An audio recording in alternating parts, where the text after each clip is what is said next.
Assalamualaikum warahmatullahi wabarakatuh.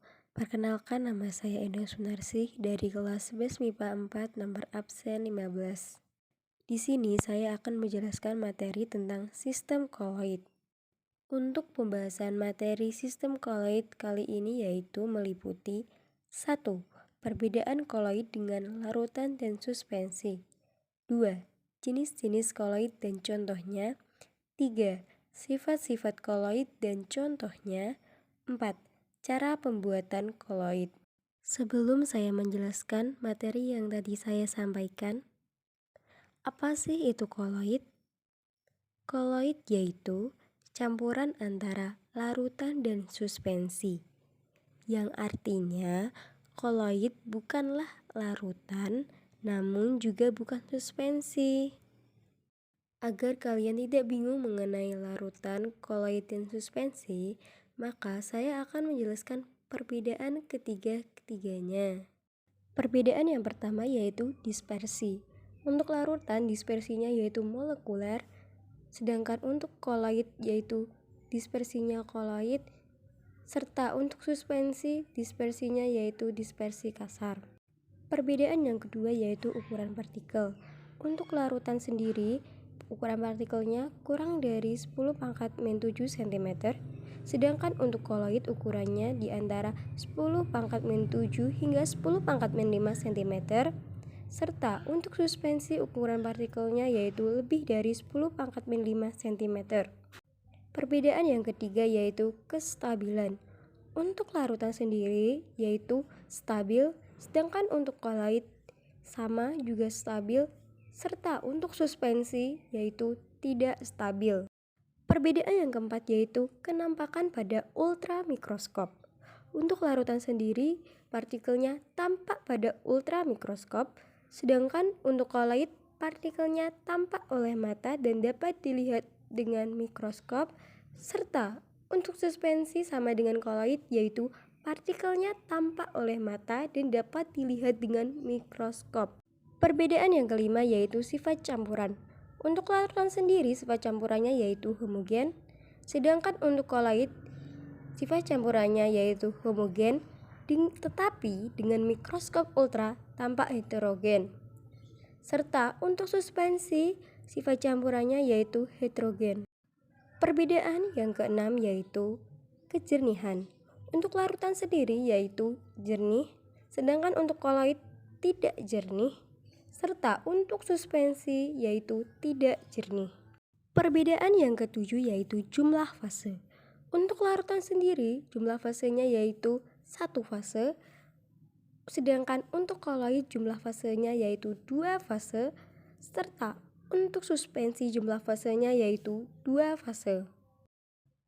Perbedaan yang kedelapan yaitu dapat atau tidaknya melewati saringan. Untuk larutan sendiri dapat melewati saringan dan dapat melewati membran semi-permeabel. Sedangkan untuk koloid dapat melewati saringan tetapi tidak dapat melewati membran saringan semi-permeabel. Serta untuk suspensi dapat disaring oleh saringan tetapi tidak dapat melewati semi-permeabel. Nah, itulah perbedaannya. Semoga kalian lebih paham dan tidak bingung ya. Selanjutnya kita akan membahas materi yang kedua yaitu mengenai jenis-jenis koloid dan contohnya. 1.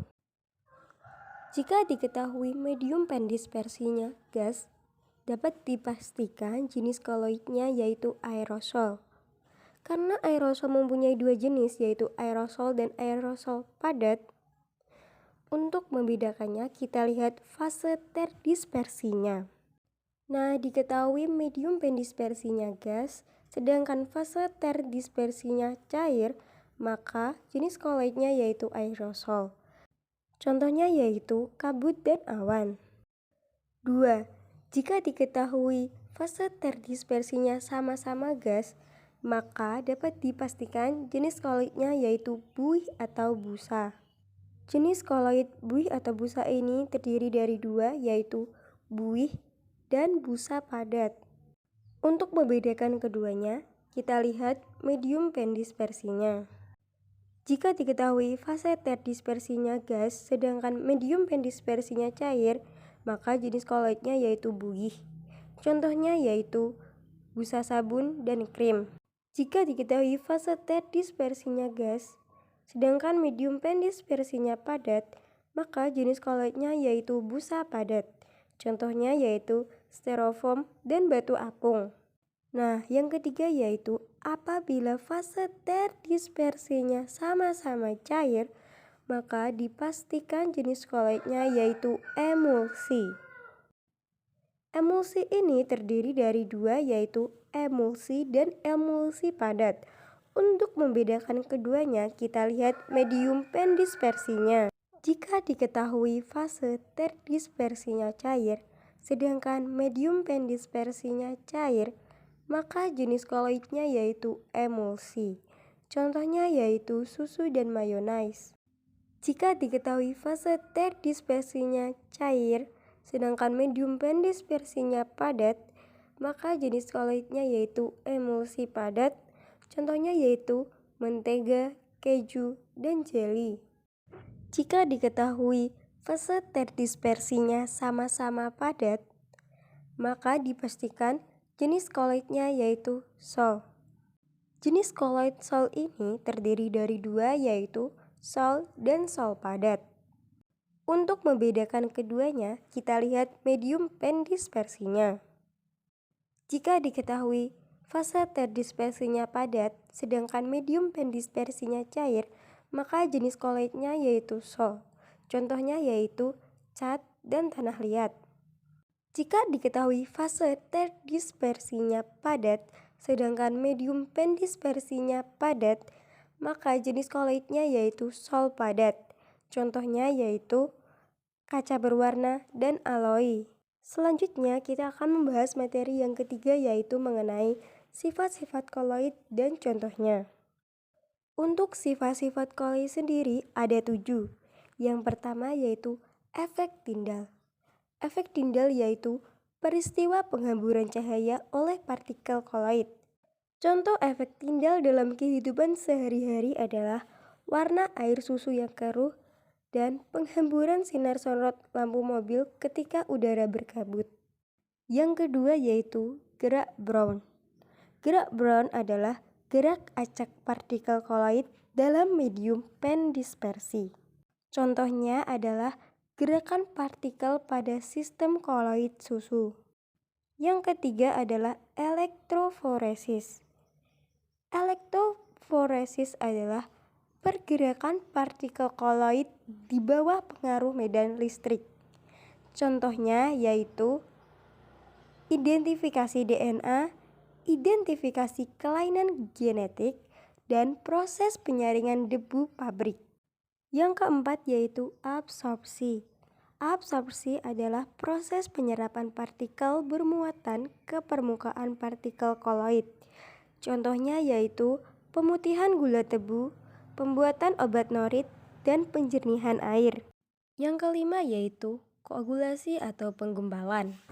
Koagulasi atau penggumpalan adalah peristiwa pengendapan partikel koloid akibat pelucutan muatan. Bisa timbul jika ditambahkan zat elektrolit. Contohnya yaitu penggumpalan susu yang basi dan telur yang direbus hingga membeku. Yang keenam yaitu koloid pelindung. Koloid pelindung adalah koloid yang dapat melindungi koloid lain agar tidak mengalami koagulasi. Contohnya yaitu lecitin dalam margarin, gelatin dalam kristal es krim, minyak silikon dalam melindungi campuran zat warna dalam cat, dan kasein dalam susu. Yang ketujuh dan terakhir ini yaitu dialisis. Dialisis adalah proses penyaringan ion-ion pengotor menggunakan selaput semi-permeable. Contohnya yaitu menyadap getah karet dengan CH3COOH atau HCOOH, penggumpalan lumpur pada penjernihan air, mesin Cottrell, dan penetralan albuminoid dalam darah. Selanjutnya, kita akan membahas materi yang keempat dan terakhir ini yaitu mengenai cara pembuatan koloid. Untuk pembuatan koloid sendiri ada dua cara, yaitu cara kondensasi dan cara dispersi. Untuk cara kondensasi sendiri terdiri dari 4 cara, yaitu: 1. Reaksi hidrolisis. Contohnya pembuatan sal FeOH2. 2. Reaksi oksidasi. Contohnya pembuatan sal belerang. 3. Reaksi reduksi. Contohnya pembuatan sal emas. 4. Mengubah pelarut. Contohnya belerang yang tidak larut dalam air tetapi larut dalam etanol. Sedangkan untuk cara dispersi sendiri ada 3 cara, yaitu: 1. Cara mekanik. Dengan cara mekanik, partikel kasar dipecah sampai halus. Dalam laboratorium kimia, pemecahan partikel ini dilakukan dengan menggunakan lumpang dan alu kecil. Sedangkan dalam industri digunakan mesin penggiling koloid. 2. Cara peptisasi. Cara ini dilakukan dengan menambahkan ion sejenis pada suatu endapan sehingga endapan terpecah menjadi partikel-partikel koloid. Contohnya, AgL dapat dipeptisasi dengan menambahkan larutan elektrolit dari ion sejenis, misalnya kalium iodida atau Ki, atau perak nitrat AgNO3. 3. Cara busur listrik Bragg. Dengan cara busur listrik Bragg ini, pemecahan partikel suspensi menggunakan arus listrik dengan tegangan yang sangat tinggi. Sekian penjelasan materi sistem koloid dari saya. Apabila ada tutur kata yang kurang berkenan, saya mohon maaf. Wassalamualaikum warahmatullahi wabarakatuh.